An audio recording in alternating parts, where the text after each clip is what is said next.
وَلَقَدْ يَسَّرْنَا الْقُرْآنَ لِلذِّكْرِ فَهَلْ مِن مُّدَّكِرٍ۔ اور ہم نے قرآن کو سمجھنے کے لیے آسان کر دیا، تو کوئی ہے جو سوچے سمجھے۔ صوت القرآن، قرآن کی آواز۔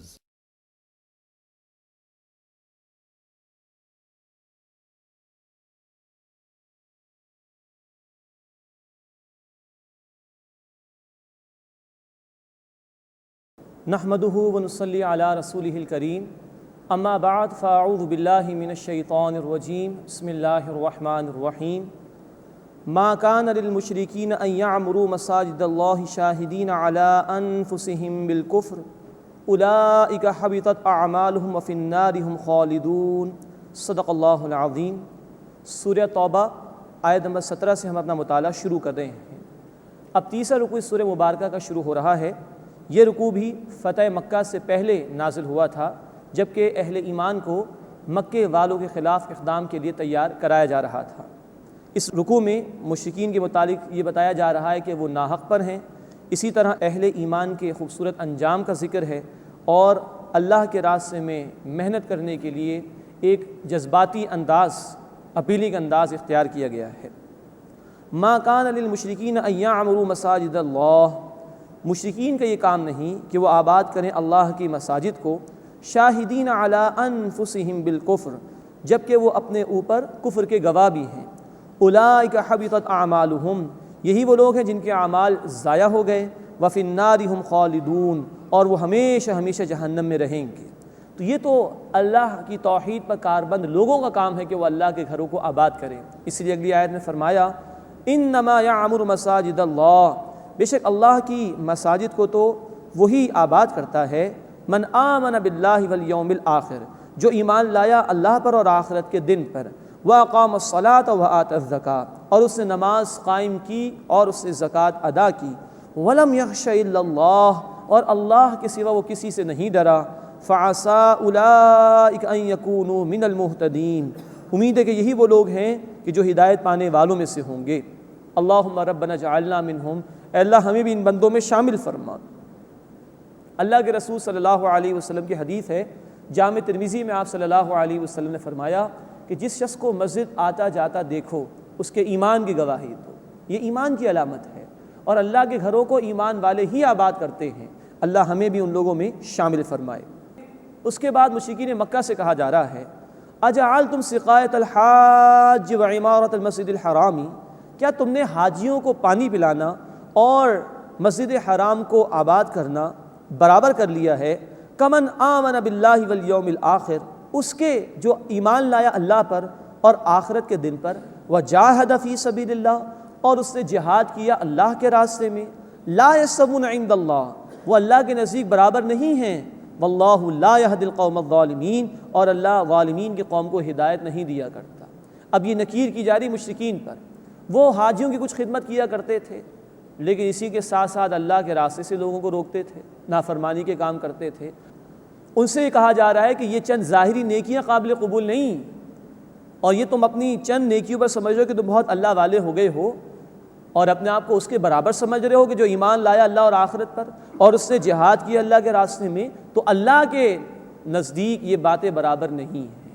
اللہ کے رسول صلی اللہ علیہ وسلم کی حدیث بخاری شریف میں صحابی رضی اللہ تعالی عنہ سوال کر رہے تھے، پوچھا اللہ کے رسول صلی اللہ علیہ وسلم کیا کوئی عمل جہاد فی سبیل اللہ کے برابر ہے؟ آپ صلی اللہ علیہ وسلم نے فرمایا کہ کوئی بھی عمل جہاد فی سبیل اللہ کے برابر نہیں۔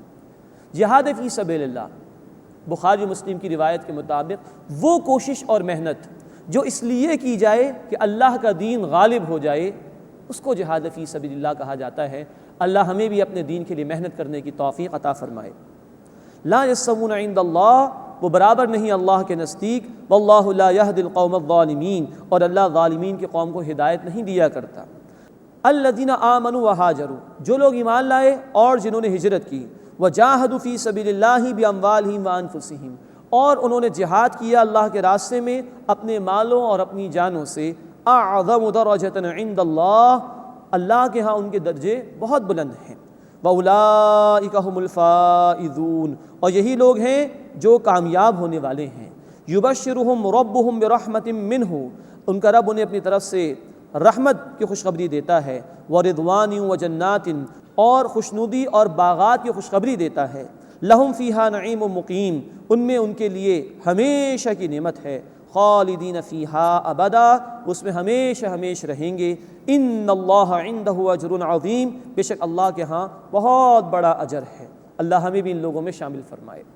اس کے بعد اب ایک کانٹراسٹ آ رہا ہے، ایک طرف ایمان اور اس کے تقاضے ہوں اور دوسری طرف دنیا کی محبتیں ہوں، کیا رویہ ہونا چاہیے ایک بندہ مومن کا، اس کا ذکر کیا جا رہا ہے۔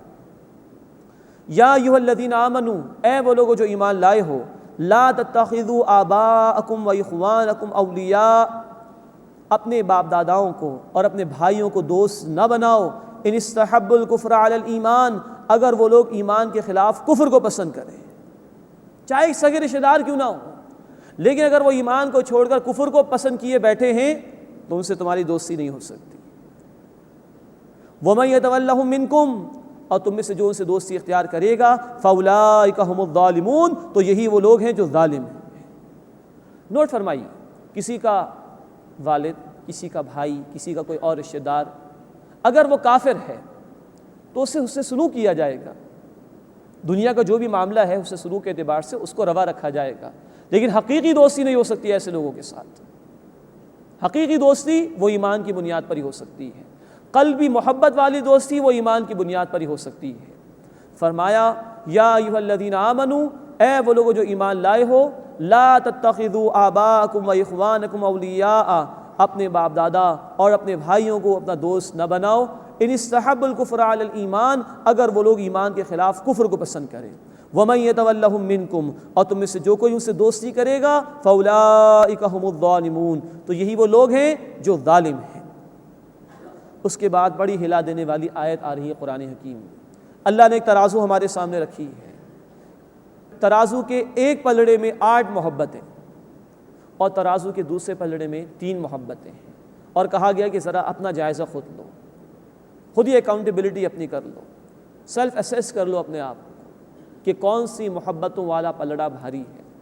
قل، اے نبی صلی اللہ علیہ وسلم فرما دیجئے، ان کان آباؤکم و ابناؤکم و اخوانکم و ازواجکم و عشیرتکم، اگر تمہیں تمہارے باپ اور تمہارے بیٹے اور تمہارے بھائی اور تمہاری بیویاں اور تمہارے رشتہ دار، 5 محبتیں رشتہ داریوں کی گنوا دی۔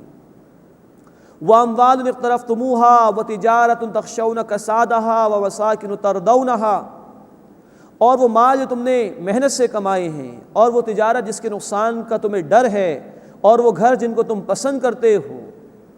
3 محبتیں دنیا کے مال و اسباب کی آتی، تو کل یہ 8 محبتیں۔ احب الیکم من اللہ ورسولہ وجہاد فی سبیلہ، اگر یہ 8 محبتیں تمہیں زیادہ پسند ہوں اللہ سے اور اللہ کے رسول صلی اللہ علیہ وسلم سے اور اللہ کے راستے میں جہاد کرنے سے، فتربصوا، بس جاؤ انتظار کرو، حتی یأتی اللہ بامرہ، یہاں تک کہ اللہ اپنے حکم کو جاری فرما دے۔ واللہ لا یہدی القوم الفاسقین، اور اللہ فاسقین کی قوم کو ہدایت نہیں دیا کرتا۔ یہ ہے اس میں 8 محبت ایک طرف، 5 رشتہ داریوں کی اور 3 دنیا کے مال و اسباب، کاروبار اور محلات اور مکانات کی، اور 3 محبتیں دوسری طرف، اللہ کی محبت، اللہ کے رسول کی محبت اور اللہ کے راستے میں جہاد کی محبت۔ Now decide yourself، کون سا پلڑا ترازو کا بھاری ہے؟ اللہ ہمیں بھی غور و فکر کرنے کی توفیق عطا فرمائے۔ اگر 8 محبتوں والا پلڑا بھاری ہو گیا تو کہہ دیے کہ جاؤ انتظار کرو، پھر اللہ اپنے عذاب کا فیصلہ سنا دے، اور اللہ فاسقین کی قوم کو ہدایت نہیں دیا کرتا۔ اللہ اس برے انجام سے ہماری حفاظت فرمائے اور ہمیں جائزہ لینے کی توفیق دے کہ ہمارے سامنے اللہ کی محبت، اللہ کے رسول صلی اللہ علیہ وسلم کی محبت اور اللہ کے راستے میں جہاد کی محبت، آیا یہ اوپر ہے یا معاذ اللہ نیچے ہے؟ اللہ ہمیں اس کا جائزہ لینے کی توفیق عطا فرمائے۔ اب نوٹ فرمائیے، اب اللہ کی محبت اور اللہ کے رسول صلی اللہ علیہ وسلم کی محبت، اس کا تعلق انسان کی قلبی کیفیات سے ہے۔ یہ دکھائی تو نہیں دیں گے، دکھائی جو دے گی شے وہ ہے عمل، اور اس میں بتایا گیا جہاد فی سبیل اللہ۔ باقی رہا اللہ کی محبت کا معاملہ، تو بخاری شریف کی حدیث ہے، اللہ کے رسول صلی اللہ علیہ وسلم نے فرمایا من احب للہ وابغض للہ واعطى للہ ومنع للہ فقد استکمل الایمان۔ جس سے محبت کی تو اللہ کے لیے، دشمنی کی تو اللہ کے لیے، کسی کو کچھ دیا تو اللہ کی خاطر، کسی سے کچھ روکا تو اللہ کی خاطر، اس نے اپنے ایمان کی تکمیل کر دی۔ سب سے اوپر اللہ کی محبت ہوگی۔ یہی بات ہے سورہ البقرہ آیت 165 میں، والذین آمنوا اشد حبا للہ، اور جو لوگ ایمان لائے ان کی شدید ترین محبت اللہ کے لیے ہوتی ہے۔ اللہ سب سے بڑھ کر اپنے سے محبت کرنے کی ہمیں توفیق عطا فرمائے۔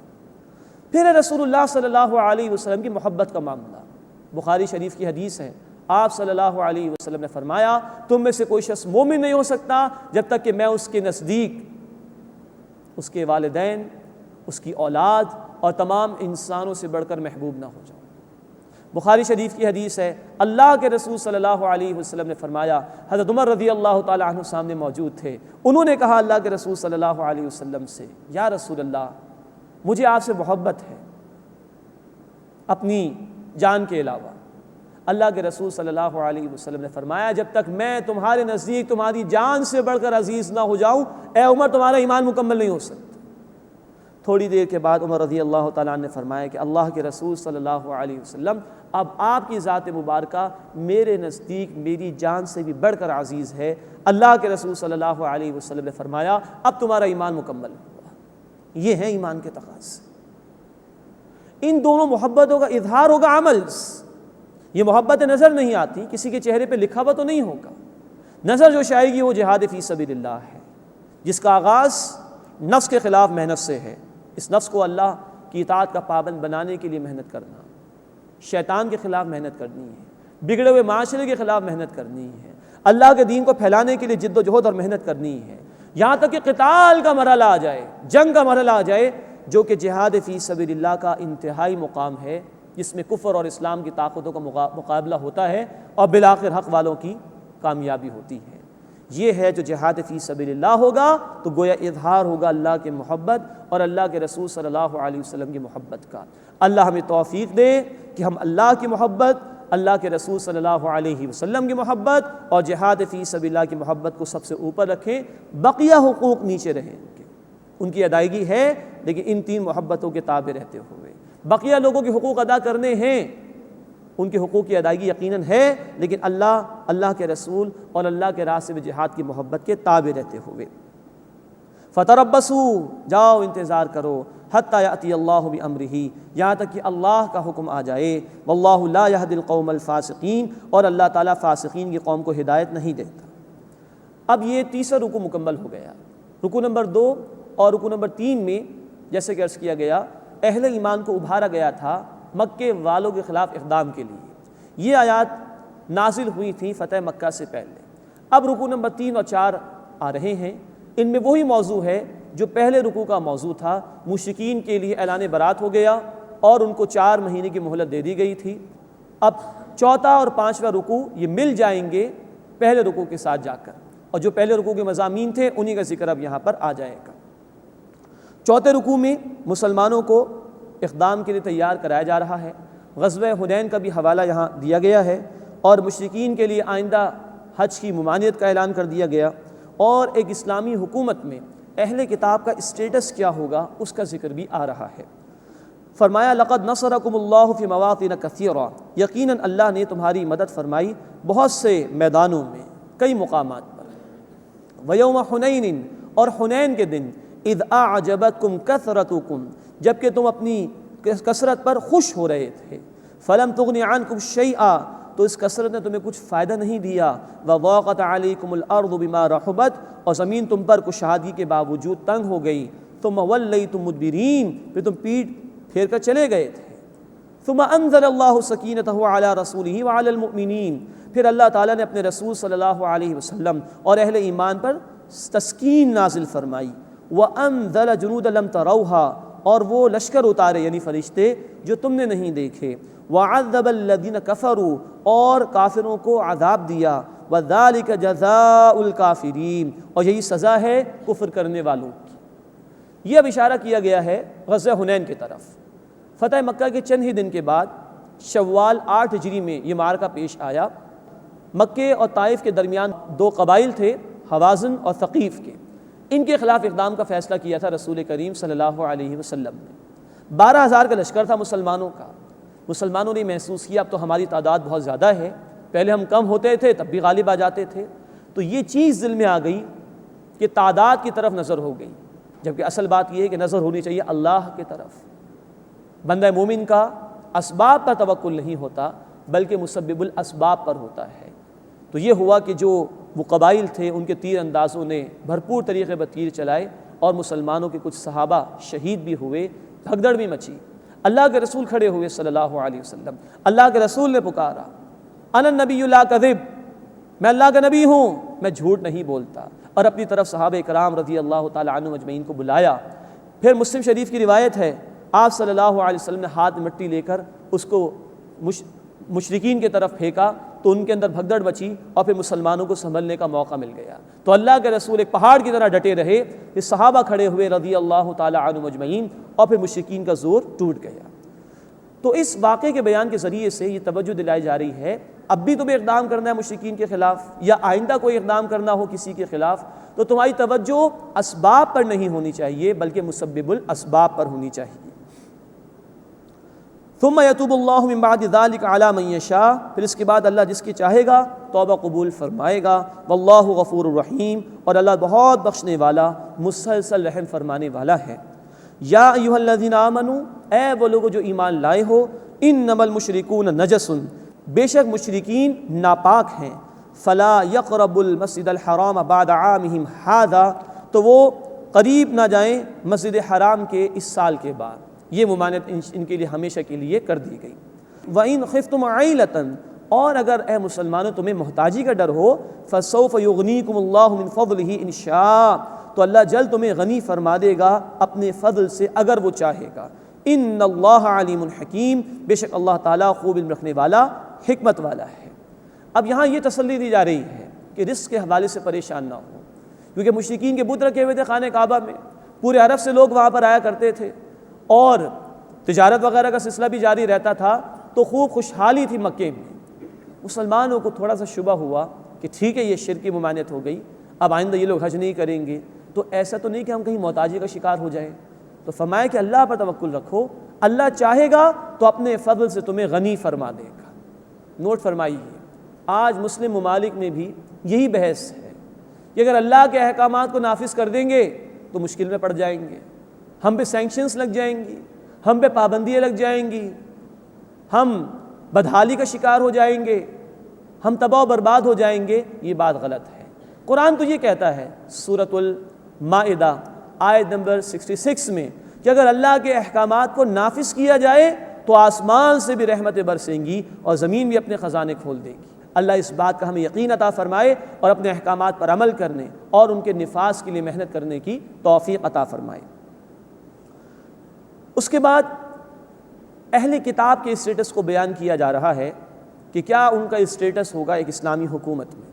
قاتلوا الذین لا یؤمنون باللہ ولا بالیوم الآخر، مسلمانوں تم ان لوگوں سے قتال کرو جو ایمان نہیں لاتے اللہ پر اور آخرت کے دن پر، ولا یحرمون ما حرم اللہ ورسولہ، اور حرام نہیں ٹھہراتے اسے جسے اللہ اور اس کے رسول صلی اللہ علیہ وسلم نے حرام ٹھہرایا ہے، ولا یدینون دین الحق، اور نہ وہ دین حق کو قبول کرتے ہیں، من الذین اوتوا الکتاب، ان لوگوں میں سے جو اہل کتاب میں سے ہیں، حتی یعطوا الجزیۃ، یہاں تک کہ وہ جزیہ دیں، عن یدیوں، اپنے ہاتھ سے، وہم صاغرون، اور وہ چھوٹے بن کر رہے ہیں۔ اب یہاں ذکر کیا جا رہا ہے اہل کتاب کے حوالے سے۔ دیکھیے ایک معاملہ تھا مشرکین مکہ کا، ان کے لیے عذاب استیصال والا معاملہ تھا، کیونکہ نبی صلی اللہ علیہ وسلم انہی کی قوم میں سے تھے، تو انہوں نے جب انکار کیا تو غزوہ بدر میں پہلی قسط آ گئی عذاب کی، 70 مشرک مارے گئے، 70 گرفتار ہوئے، اور سورہ توبہ کے آغاز میں 4 مہینے کی مہلت دے دی گئی، اس کے بعد ان کی گردن اڑانے کا حکم دے دیا گیا اگر وہ دین حق کو قبول نہ کریں۔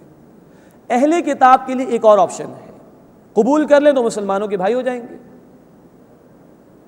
یا پھر وہ اسلامی حکومت کی بالادستی قبول کر لیں اور ذمی بن کر انہیں رہنا ہوگا، چھوٹا بن کر رہنا ہوگا، یعنی اسلامی حکومت کی بالادستی قبول کرنی ہوگی، اور وہ جزیہ ادا کریں گے جو کہ ایک ٹیکس ہے، جس کے عوض میں اسلامی حکومت ان کی جان، ان کے مال، ان کی آبرو کی حفاظت کی ذمہ داری لے گی۔ ان اہل کتاب کے لوگوں کو اپنی اپنی عبادت گاہوں میں عبادت کی آزادی ہوگی اور یہ اپنے مذہب کی تعلیم اپنے بچوں کو سکھا سکیں گے۔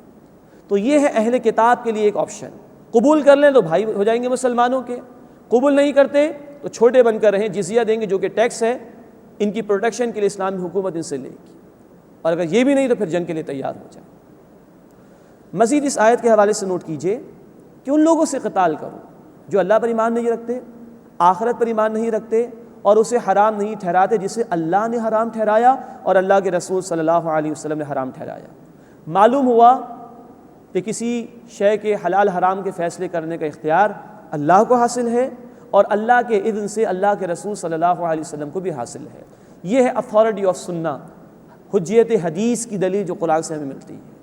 اللہ نے اپنے حبیب صلی اللہ علیہ وسلم کو حلال حرام کا اختیار دیا تھا اور اللہ کے رسول صلی اللہ علیہ وسلم اس اختیار کو اللہ کی نگرانی میں استعمال کرتے تھے۔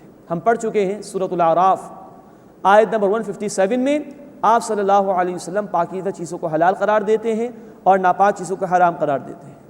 قرآن ہمیں کہتا ہے سورہ الحشر آیت نمبر 7 میں ما آتاکم الرسول فخذوہ وما نہاکم عنہ فانتہوا، رسول صلی اللہ علیہ وسلم جس بات کا حکم دے اسے مانو اور جس سے منع کر دے اس سے باز آ جاؤ۔ تو یہ اتھارٹی آف سنہ ہے، سنت کی اہمیت ہے جو قرآن بھی ثابت کرتا ہے۔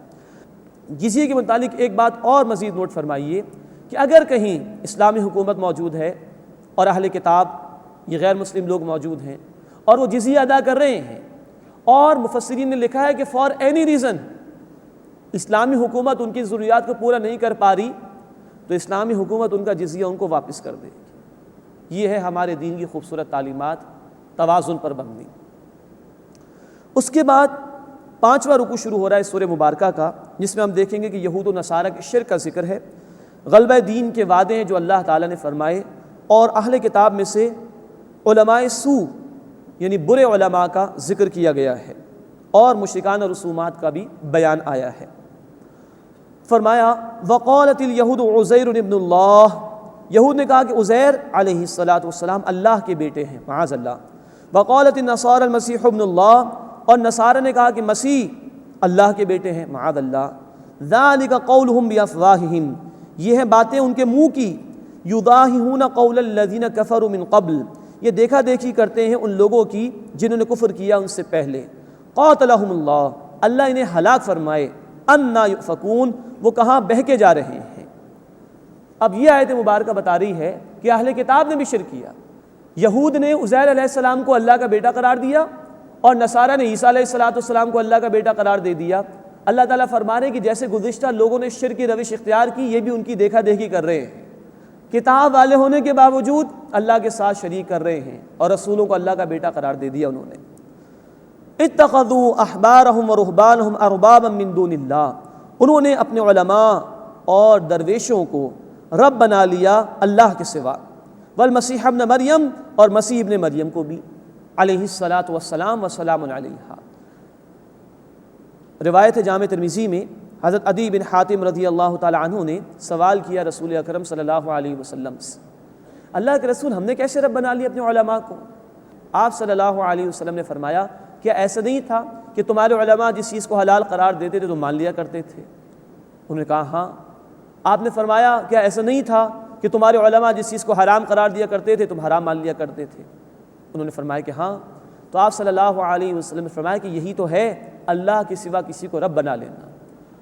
گویا اللہ کو چھوڑ کر اللہ کے مقابلے میں کسی کو قانون ساز مان لینا، کسی کو لا گیور مان لینا، یہ شرک ہے، اور یہی اللہ کے سوا کسی اور کو رب بنا لینے کے مترادف ہے۔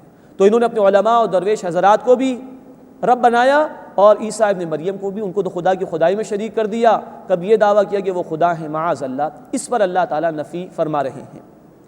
وما امروا الا ليعبدوا الہ واحدا، اور انہیں حکم یہی دیا گیا تھا کہ وہ معبود واحد کی عبادت کریں، لا الہ الا ہو، اس کے سوا کوئی عبادت کے لائق نہیں۔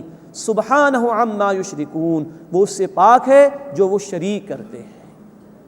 اس کے بعد ذکر ہو رہا ہے کہ ان اہل کتاب نے بہت چاہا اللہ کے دین کو مٹانا، ان اہل کتاب نے بہت کوششیں کی اللہ کے دین کو مٹانے کے لیے، لیکن اللہ نے بھی وعدہ دیا ہے کہ اللہ اپنے دین کو غالب فرما کر رہے گا۔ یریدون ان یطفئوا نور اللہ بافواہہم، وہ چاہتے ہیں کہ اللہ کے نور کو اپنے منہ کی پھونکوں سے بجھا دیں، یعنی اللہ کے دین کو مٹا دیں، اس کی سازشیں کر رہے ہیں۔ وَيَأْبَى اللَّهُ إِلَّا أَن يُتِمَّ نُورَهُ، اور اللہ اپنے نور کو مکمل فرما کر ہی رہے گا۔ وَلَوْ كَرِهَ الْكَافِرُونَ، خواہ کافر کتنا ہی ناپسند کریں۔ یہ خاص طور پر یہود کی سازشوں کے خلاف اللہ تعالیٰ فرما رہے ہیں کہ لاکھ کوشش کر لیں اللہ کے دین کو مٹا نہیں سکیں گے۔ اللہ کا یہ وعدہ ہے کہ اللہ اپنے دین کو مکمل فرما کر اور غالب فرما کر رہے گا۔ هُوَ الَّذِي أَرْسَلَ رَسُولَهُ بِالْهُدَىٰ، وہی اللہ ہے جس سے بھیجا اپنے رسول صلی اللہ علیہ وسلم کو الہدا یعنی قرآن دے کر، ودین الحق اور دین حق یعنی مکمل نظام زندگی اسلام دے کر، لیظہرہ علی الدین کلہ، تاکہ آپ صلی اللہ علیہ وسلم اس سے کل نظام زندگی پر غالب فرما دیں۔ ولو کرہ المشرکون، چاہے مشرکین کتنا ہی ناپسند کریں۔ اس آیت میں اللہ تعالیٰ نے نبی کریم صلی اللہ علیہ وسلم کے بھیجے جانے کے مقصد کو بیان کیا ہے۔ فرمایا گیا پہلے تو کہ اللہ اپنے دین کو مکمل فرما کر رہے گا، اس کو غالب فرما کر رہے گا، اور اللہ نے اپنے رسول صلی اللہ علیہ وسلم کو اسی لیے بھیجا، انہیں قرآن اسی لیے عطا کیا گیا، انہیں دین حق اسی لیے عطا کیا گیا کہ آپ صلی اللہ علیہ وسلم اس دین حق کو کل نظام زندگی پر غالب فرما دیں، چاہے مشرکین کو کتنا ہی ناگوار گزرے۔ یہ مشن اسٹیٹمنٹ ہے نبی کریم صلی اللہ علیہ وسلم کی پروفٹ ہوڈ کا۔ یہ آیت نوٹ فرمائیے، بالکل انہی الفاظ میں سورہ الصف آیت نمبر 9 میں بھی آئی ہے، بالکل یہی الفاظ، اور ذرا سے فرق کے ساتھ آئی ہے سورہ الفتح آیت نمبر 28 میں۔ هو الذی ارسل رسولہ بالہدی ودین الحق لیظہرہ علی الدین کلہ، یہ الفاظ بالکل ایک ہیں، آخر میں وہاں الفاظ ہیں وکفی باللہ شہیدا، اور اس کام کے لیے اللہ خود مددگار کے طور پر کافی ہے۔ یہ آیت بہت انقلابی آیت ہے قرآن کی، جس سے واضح کر دیا کہ رسول اکرم صلی اللہ علیہ وسلم کو اس لیے بھیجا گیا کہ آپ دین حق کو غالب اور نافذ کر کے دکھا دیں۔ چنانچہ نوٹ فرمائیے، اللہ کے حبیب صلی اللہ علیہ وسلم کی 23 برس کی زندگی بتا رہی ہے کہ آپ نے اسی مشن کی تکمیل کے لیے محنت فرمائی۔ 259 صحابہ کی جانیں اس راستے میں گئی، 3 برس کی قید اللہ کے رسول صلی اللہ علیہ وسلم نے اس مشن کے دوران برداشت کی۔ طائف کی گلیوں میں آپ صلی اللہ علیہ وسلم کو لہو لہان کیا گیا، احد کے میدان میں آپ صلی اللہ علیہ وسلم بے ہوش ہو کر گرے، آپ کا جسم مبارک خون سے بھر گیا، اپنے صحابہ کے لاشیں آپ نے اپنے ہاتھوں سے اٹھائیں، آپ کے سگے چچا امیر حمزہ رضی اللہ تعالی عنہ، ان کی لاش کی بے حرمتی کی گئی تھی، اس میں سے کلیجہ نکال کر چبایا گیا تھا احد کے میدان میں۔ یہ محنتیں ہوئی ہیں، تب جا کے اللہ کا دین غالب ہوا، اور قرآن نے کہا سورہ بنی اسرائیل آیت نمبر 81 میں، جاء الحق وزہق الباطل ان الباطل کان زہوقا، حق آ گیا اور باطل مٹ گیا، بے شک باطل ہے ہی مٹنے کے لیے۔ تو اللہ کا یہ دین اپنا غلبہ چاہتا ہے۔ ہم پڑھ چکے سورہ البقرہ آیت نمبر 208، ادخلوا فی السلم کافہ، اسلام میں پورے کے پورے داخل ہو جاؤ۔ ہم پڑھ چکے سورہ البقرہ آیت نمبر 21 میں، یا ایھا الناس اعبدوا ربکم، اے انسانوں عبادت کرو اپنے رب کی۔ تو پورے دین پر عمل کرنے کے لیے اور عبادت کی تکمیل کے لیے ضروری ہے کہ اللہ کا دین غالب ہو۔ یہی محنت فرمائی تھی نبی کریم صلی اللہ علیہ وسلم نے، اور نوٹ فرمائیے آج یہی محنت کرنا نبی صلی اللہ علیہ وسلم کے امتیوں کی ذمہ داری ہے۔ قرآن ہمیں کہتا ہے سورہ الشورى آیت نمبر 13 میں، اقیم الدین، دین کو قائم کرو۔ قرآن ہمیں کہتا ہے سورۃ المائدہ آیت نمبر 8 اور سورۃ النساء آیت نمبر 135 میں، کھڑے ہو جاؤ ایمان والوں، قسط یعنی انصاف کے نظام کو قائم کرتے ہوئے اللہ کے لیے گواہی دیتے ہوئے۔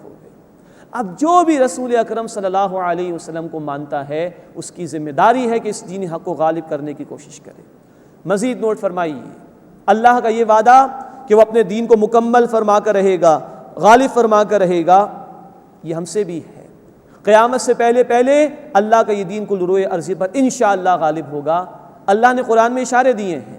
نوٹ فرمائیے، اس آیت میں اللہ تعالیٰ نے یہ بیان فرمایا کہ نبی صلی اللہ علیہ وسلم کو اس لیے بھیجا گیا ہے کہ آپ دین حق کو کل نظام زندگی پر غالب فرما دیں۔ اور نوٹ فرمائیے، قرآن یہ بھی بتاتا ہے کہ نبی صلی اللہ علیہ وسلم کی رسالت تمام انسانیت کے لیے ہے۔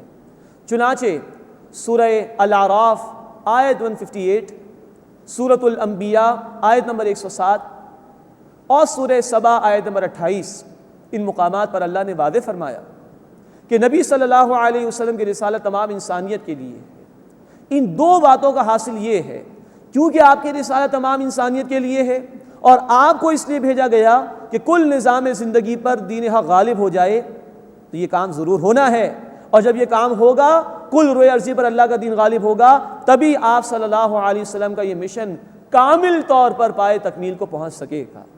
یہی وہ بشارات ہیں جو اللہ کے رسول صلی اللہ علیہ وسلم نے ہمیں دی ہیں۔ مسند احمد کی حدیث ہے، آپ صلی اللہ علیہ وسلم نے 5 ادوار اس امت کے بیان فرمائے۔ پہلا دور آپ نے فرمایا میرا ہوگا، دوسرا دور فرمایا کہ میرے ہی طریقے کے مطابق خلافت کا نظام قائم ہوگا، یعنی صحابہ کا دور رضی اللہ تعالی عنہم اجمعین۔ تیسرا دور فرمایا کہ وہ کاٹ کھانے والی بادشاہت کا دور ہوگا، جابر قسم کے بادشاہ مسلمانوں ہی میں سے ان پر مسلط ہو گئے تھے۔ چوتھے دور کے متعلق فرمایا کہ وہ مجبوری کا دور ہوگا، جیسے کہ ہم بھی گزر رہے ہیں اس دور سے، کہ ہم کہیں جسمانی طور پر آزاد ہیں، ذہنی طور پر آزاد نہیں، فکری طور پر آزاد نہیں، کہیں ہمارے بھائیوں پر ظلم ہو رہا ہے دنیا کے کونے کونے میں۔ ان چاروں ادوار کے متعلق نبی کریم صلی اللہ علیہ وسلم نے فرمایا کہ اپنے اپنے وقت میں یہ ادوار بھی ختم ہو جائیں گے۔ پھر 5ویں دور کے متعلق اللہ کے رسول صلی اللہ علیہ وسلم نے فرمایا ثم تکون خلافت علی منہاج النبوہ، پھر نبوی طریقے کے مطابق خلافت کا نظام قائم ہوگا، اللہ ہی کے رسول صلی اللہ علیہ وسلم کے طریقے کے مطابق دوبارہ خلافت کا نظام قائم ہوگا۔ مسلم شریف کی روایت ہے، اللہ کے رسول صلی اللہ علیہ وسلم نے فرمایا اللہ نے مجھے پوری زمین لپیٹ کر دکھا دی، میں نے اس کے مشرق بھی دیکھ لیے، اس کے مغرب بھی دیکھ لیے، اور میری امت کا اقتدار وہاں تک پہنچے گا جہاں تک زمین مجھے لپیٹ کر دکھا دی گئی، گویا پوری زمین پر اللہ کا دین نافذ اور غالب ہوگا انشاءاللہ تعالی۔ اسی طرح اللہ کے رسول صلی اللہ علیہ وسلم نے فرمایا، مسند احمد کی حدیث ہے کہ زمین پر کوئی گھر، خواہ وہ پکا ہو یا کوئی خیمہ کچا سا ہو، جو گھر بھی ہوگا، ہر گھر میں اللہ اسلام کے کلمے کو داخل فرما دے گا، یا تو گھر والے کو عزت دے دے گا، وہ اسلام قبول کر لے گا، یا اس کو ذلیل فرمائے گا، اس کو اسلام کی بالادستی قبول کر کے زندگی بسر کرنی ہوگی۔ یہ بشارات ہیں اللہ کے رسول صلی اللہ علیہ وسلم نے دی ہیں۔ ہمارا ایمان ہے جو زبان مبارک سے نکلا اللہ کے رسول نے فرمایا وہ برحق ہے، یہ وعدے اللہ کے ہیں، یہ وعدے اللہ کے رسول صلی اللہ علیہ وسلم کے ہیں، قیامت سے پہلے پہلے دوبارہ اس زمین پر، پوری زمین پر اللہ کا دین انشاءاللہ تعالی نافذ اور غالب ہوگا۔ اب یہ ہماری ذمہ داری ہے، اللہ کے رسول یہ ذمہ داری ہمارے حوالے کر کے گئے ہیں۔ اب جو بھی امتی ہونے کا دعویٰ کرتا ہے اس امتی کی ذمہ داری ہے کہ وہ اس کام کے لیے محنت کرے، جد و جہد کرے۔ آج ہم گلوبل لیول پر زندگی بسر کر رہے ہیں، آج ہمارے سامنے گلوبلائزیشن کا چیلنج ہے، انسانی نظام ناکام ہو چکے ہیں، کیپٹلزم ناکام ہو چکا ہے، سوشلزم ناکام ہو چکا ہے۔ اب کامیابی صرف اسی میں ہے کہ انسانیت اللہ رب العزت کے کلام کے مطابق عمل کرنے کے لیے آ جائے۔ یہ ٹاسک ہمارے ذمہ ہے، یہ مشن ہمارے کاندھوں پر ہے۔ اللہ ہمیں توفیق عطا فرمائے کہ ہم ان بشارات کو سننے کے بعد آگے بڑھیں اور اللہ کے دین کو قائم کرنے کی جد و جہد میں شریک ہوں۔ هو الذی ارسل رسولہ بالہدی، وہ اللہ ہے جس نے بھیجا اپنے رسول صلی اللہ علیہ وسلم کو الہدی، دی کمپلیٹ گائیڈنس یعنی قرآن دے کر، و دین الحق، اور دین حق یعنی مکمل نظام زندگی عطا فرما کر، لیظہرہ علی الدین کلہ، تاکہ آپ صلی اللہ علیہ وسلم اسے کل نظام زندگی پر غالب فرما دیں، ولو کرہ المشرکون، چاہے مشرکین کتنا ہی ناپسند کریں۔ یا ایھا الذین آمنوا، اے وہ لوگوں جو ایمان لائے ہو، ان کثیر من الاحبار والرہبان، بے شک بہت سے علماء اور درویش، لیأکلون اموال الناس بالباطل، لوگوں کے مال ناحق طور پر کھاتے ہیں، ویصدون عن سبیل اللہ، اور اللہ کے راستے سے روکتے ہیں۔ یہ ذکر ہو رہا ہے برے علماء کا، علماء سوء کا۔ نوٹ فرمائیے اللہ کے رسول صلی اللہ علیہ وسلم کی حدیث ہے کہ یہ امت کبھی بھی علماء حق سے خالی نہیں رہے گی، ہر دور میں ایک گروہ یقیناً حق پر وہ قائم رہے گا۔ لیکن اس آیت مبارکہ میں ان مذہبی طبقات کا ذکر ہو رہا ہے جو دنیا کمانے کے لیے مذہب کا نام استعمال کرتے ہیں، مذہبی لبادہ اوڑھ لیتے ہیں اور لوگوں کے مال ہڑپ کرنے کی کوشش کرتے ہیں اور پھر لوگوں کو اللہ کے راستے سے روکتے ہیں، خود بے عمل بنتے ہیں، دوسروں کو بھی بے عملی کی دعوت دیتے ہیں۔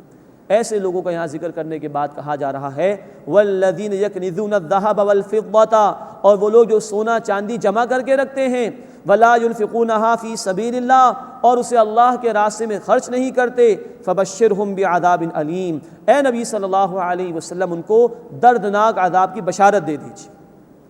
یوم یحمى علیہا فی نار جہنم، جس دن ہم اسے دہکائیں گے جہنم کی آگ میں، فتقوی بہا جباہہم وجنوبہم وظہورہم، پھر اس سے ان کی پیشانیاں اور ان کے پہلو اور ان کی پیٹھوں کو داغا جائے گا۔ ھذا ما کنزتم لانفسکم، یہ ہے وہ خزانہ جو تم نے اپنے لیے جمع کیا تھا، فذوقوا ما کنتم تکنزون، بس مزہ چکھو اس کا جو تم جمع کیا کرتے تھے۔ یہ ہے ڈراوے اللہ تعالیٰ کے ان لوگوں کے لیے جو مال جمع کر کر کے رکھتے ہیں اور اللہ کے راستے میں خرچ نہیں کرتے۔ اس سے پہلے اللہ کے دین کا ذکر آ چکا، دین مغلوب ہے وہ اللہ کے راستے میں خرچ نہیں کرتے، جمع کر کر کے رکھتے ہیں، ان کے لیے دردناک سزائیں سنائی گئی ہیں۔ حدیث ہے مسلم شریف کی، اللہ کے رسول صلی اللہ علیہ وسلم نے فرمایا ان کے خزانوں کو دہکایا جائے گا اور بڑے بڑے آگ کے تختے ہوں گے جس کے ذریعے سے پھر ان کو دہکایا جائے گا، معاذ اللہ۔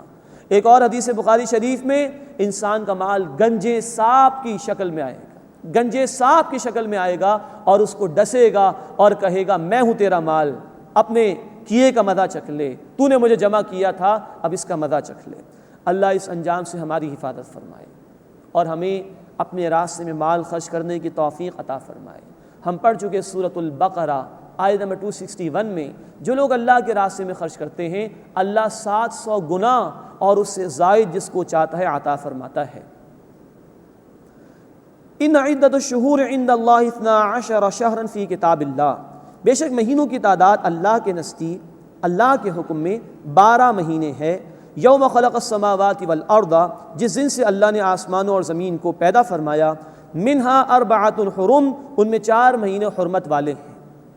اب نوٹ فرمائیے کہ اللہ تعالیٰ یہاں یہ ذکر فرما رہے ہیں کہ جب سے اللہ تعالیٰ نے آسمان اور زمین کو پیدا فرمایا اس وقت سے لے کے قرآن کے نزول تک اور آج تک بھی مہینوں کی تعداد 12 ہی رہی ہے۔ دنیا کے کسی بھی کیلنڈر کو دیکھ لیجئے، ہر کیلنڈر میں میکسیمم 12 ہی مہینے آپ کو ملیں گے۔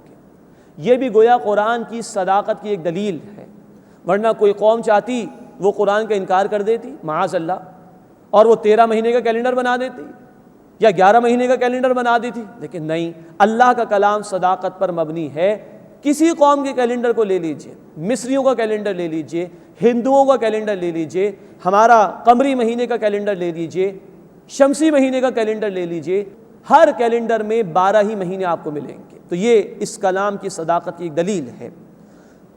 فرمایا کہ ان عدت الشہور عند اللہ 12 شہرا فی کتاب اللہ، بے شک مہینوں کی تعداد اللہ کے نزدیک اللہ کے حکم میں 12 مہینے ہے۔ یوم خلق السماوات والارض، جس دن سے اللہ نے آسمانوں اور زمین کو پیدا فرمایا، منہا 4 حرم، ان میں 4 مہینے حرمت والے ہیں، یعنی رجب، ذی القعدہ، ذی الحج اور محرم کے مہینے۔ ذالک الدین القیم، یہی سیدھا دین ہے۔ فلا تظلموا فیہن انفسکم، بس تم ان میں اپنے اوپر ظلم نہ کرو۔ یہ مشرکین کو کہا جا رہا ہے، وہ مہینے بدل دیا کرتے تھے، جس مہینے کو چاہا حرمت والا قرار دے دیا، جس کو چاہا کچھ اور قرار دے دیا۔ کہا جا رہا ہے فلا تظلموا فیہن انفسکم، بس تم ان میں اپنے اوپر ظلم نہ کرو۔ وقاتلوا المشرکین کافۃ، اور مسلمانوں تم سب مشرکین سے لڑو، کما یقاتلونکم کافۃ، جیسے وہ سب کے سب تم سے لڑتے ہیں۔ اب حرمت والے مہینوں کے بعد یہ بات آ رہی ہے، اس کا مطلب یہ کہ اگر وہ حرمت والے مہینوں میں تم سے جنگ کریں تو تم بھی ان سے جنگ کر سکتے ہو۔ ویسے حرمت والے مہینے کا احترام برقرار رکھو، لیکن اگر وہ جنگ پر آمادہ ہو جائیں تمہیں بھی ان کے خلاف قتال کرنے کی اجازت ہے۔ وَاعْلَمُوا، اور جان لو، أَنَّ اللَّهَ مَعَ الْمُتَّقِينَ، بے شک اللہ تعالیٰ تقوی اختیار کرنے والوں کے ساتھ ہے۔ اس کے بعد مشرکین کی اس بری روش کا بیان ہے کہ وہ مہینوں میں تبدیلیاں کر دیا کرتے تھے۔ اس کو نسی کا قانون یا نسی کا قاعدہ کہا جاتا ہے۔ إِنَّمَا النَّسِيءُ زِيَادَةٌ فِي الْكُفْرِ، یہ جو مہینے کا ہٹا دینا ہے یہ کفر میں اضافہ ہے، بدل دیا کرتے تھے۔ یضل بہ الذین کفروا، اس سے کافر گمراہ ہوتے ہیں۔ یحلونہ عاما ویحرمونہ عاما، وہ اسے یعنی مہینے کو ایک سال حلال کر لیتے ہیں اور دوسرے سال حرام کر دیتے ہیں۔ لیواطئوا عدۃ ما حرم اللہ، تاکہ وہ گنتی پوری کر لیں اس کی جو اللہ نے حرام کیے، یعنی 4 مہینے حرمت والے۔ فیحلوا ما حرم اللہ، سو وہ حلال کرتے ہیں اسے جو اللہ نے حرام کیا۔ زین لہم سوء اعمالہم، ان کے برے اعمال انہیں مزین کر کے دکھا دیے گئے۔ واللہ لا یہدی القوم الکافرین، اور اللہ کافروں کی قوم کو ہدایت نہیں دیا کرتا۔ اب یہاں اس بات کا ذکر آ رہا ہے کہ وہ مہینوں میں اپنی مرضی سے تبدیلی کر دیا کرتے تھے۔ کبھی یہ چاہتے تھے کہ حج ایک ہی موسم میں رہے، زیادہ شدید موسم نہ آ جائے، تو حرمت والے مہینے بدل دیے۔ کبھی کسی سے انتقام لینا ہے تو حرمت والے مہینے کا نام کچھ اور کر دیا اور اس سے جنگ کرنا شروع کر دی۔ اس طرح انہوں نے جو اللہ کے حرام کردہ مہینے تھے انہیں بدلنے کی کوشش کی، اس پر اللہ تعالیٰ نے نکیت فرمائی۔ اب ایک بات یہ نوٹ فرمائیے کہ انہوں نے اس طرح کا معاملہ گڑبڑ کیا تو تاریخ میں گڑبڑ ہو سکتی تھی۔ اس کے متعلق اللہ کی منصوبہ بندی دیکھیے۔ جب اللہ کے رسول صلی اللہ علیہ وسلم نے حج ادا کیا، ایک ہی حج آپ نے کیا تھا، حجۃ الوداع 10 ہجری میں، تو آپ صلی اللہ علیہ وسلم نے اس موقع پر فرمایا کہ زمانہ آج گھوم کر اسی مقام پر آ گیا ہے کہ جس دن اللہ نے آسمان اور زمین کو پیدا فرمایا تھا۔ وہ کیلنڈر، وہ تقویم درست ہو گئی، اور آپ نے فرمایا کہ 4 مہینے حرمت والے ہیں۔ تو جو گڑبڑ مشرکین نے کی تھی حجۃ الوداع کے موقع پر، اس میں اللہ تعالیٰ نے درستگی فرما دی۔ تو یہ نسی کا مسئلہ تھا جو مشرکین نے اختیار کیا، من مانی باتیں اختیار کرنے کی کوشش کی۔ یہی دراصل اللہ کے اختیار میں دخل اندازی ہے۔ حلال کرنا کسی شے کو، حرام قرار دینا کسی شے کو، یہ اللہ کا اختیار ہے۔ انہوں نے یہ اختیار خود لینے کی کوشش کی تو اللہ نے فرمایا کہ واللہ لا یہدی القوم الکافرین، اور اللہ کافروں کی قوم کو ہدایت نہیں دیا کرتا۔ انہوں نے اپنی آسانی کے لیے چاہا کہ حج ایک ہی موسم میں ہو جائے کہ جس میں گرمی زیادہ نہ ہو، یا کبھی انتقام کے لیے حرام مہینوں کو حلال کر لیا کرتے تھے۔ لیکن شریعت کی خوبصورتی کو نوٹ فرمائیے، ہمارے دین میں جو چند احکامات ہیں، حج کا معاملہ، روزوں کا معاملہ، یہ قمری مہینے کے اعتبار سے طے ہوتے ہیں، جس کا فائدہ یہ ہے کہ پورے سال یہ ایام بدلتے رہتے ہیں، تو ہر علاقے کے اعتبار سے لوگوں کے لیے آسانی ہو جاتی ہے۔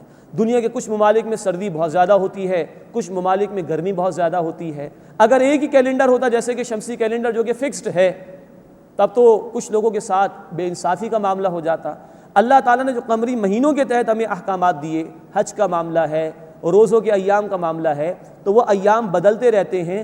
ہر موسم میں موقع میسر آتا ہے اللہ کی عبادت کا، اور بندے کو ہر موسم میں اللہ کی عبادت کے لیے تیار کرایا جاتا ہے تاکہ بندہ ہر حال میں اللہ تعالیٰ کی عبادت کا پابند ہو جائے۔ یہ خوبصورتی ہے قمری مہینے کی۔ ان کے متعلق اللہ نے فرمایا زین لہم سوء اعمالہم، ان کے برے اعمال انہیں مزین کر کے دکھا دیے گئے۔ واللہ لا یہدی القوم الکافرین، اور اللہ کافروں کی قوم کو ہدایت نہیں دیا کرتا۔ اللہ ہمیں ہدایت عطا فرمائے اور اپنے دین پر عمل کرنے اور اس کے لیے محنت کرنے کی توفیق عطا فرمائے۔ آمین یا رب العالمین۔ وآخر دعوانا ان الحمد للہ رب العالمین۔